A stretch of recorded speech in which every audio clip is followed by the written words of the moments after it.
सोलापूरमध्ये ठाकरेंची शिवसेना विरुद्ध काँग्रेस असा संघर्ष आता शिगेला पोहोचल्याचं दिसतंय। कारण ठाकरेंच्या शिवसेनेचे नेते शरद कोळी यांच्या विरोधात काँग्रेस चांगलीच आक्रमक झाली आहे। सोलापूरमध्ये काँग्रेसच्या महिला कार्यकर्त्यांनी सुद्धा आंदोलन केलंय आणि शरद कोळींनी प्रणिती शिंदेंवर केलेली टीका आणि त्यानंतर हे वातावरण चांगलंच तापल्याचं पाहायला मिळतंय।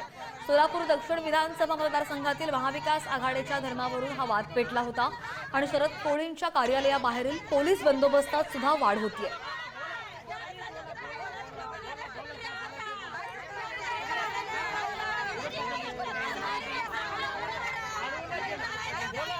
अधिकची माहिती घेऊन आमचे प्रतिनिधी अनिकेत गायकवाड आपल्या सोबत आहेत। अनिकेत, ठाकरेंच्या शिवसेनेचे नेते शरद कोळींविरोधात काँग्रेस आक्रमक झाली आहे, बऱ्याच महिला घोषणाबाजी करताना दिसतायत, काय म्हणणं आहे त्यांचं?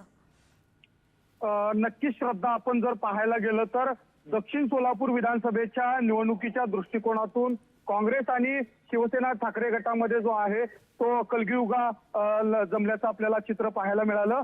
खरं तर दक्षिणमध्ये ज्याप्रमाणे शिवसेनेला ही जागा सुटली होती त्यानंतर काल मतदान होतं आणि मतदानाच्या दिवशी माजी गृहमंत्री सुशीलकुमार शिंदे आणि खासदार प्रणिती शिंदे यांनी अपक्ष उमेदवार धर्मराज काडादी यांना पाठिंबा दिल्यानंतर शिवसेना ठाकरे गटाकडून काल त्यांच्या विरोधात जी आहे ती निदर्शने करण्यात आली होती। त्यांच्या प्रतिमेला जोडो मारो असेल, त्यांना धमकी जी आहे त्यांची गाडी फोडण्याची ती शरद कोळी आणि त्यांच्या शिवसेनेच्या कार्यकर्त्यांनी दिली होती। मात्र आज जे आहे ते काँग्रेस कार्यकर्ते आक्रमक होत शरद कोळी यांच्या संपर्क कार्यालयाच्या बाहेर जे आहेत अनेक काँग्रेस महिला ज्या आहेत त्या एकत्रित येत शरद कोळी यांच्या विरोधात आक्रमक भूमिका घेतल्याचं चित्र दिसतंय। पोलीस सुद्धा तिथे दिसतायत। ताजी माहिती घेत राहू अनिकेत, धन्यवाद दिलेल्या सगळ्या सविस्तर माहितीसाठी।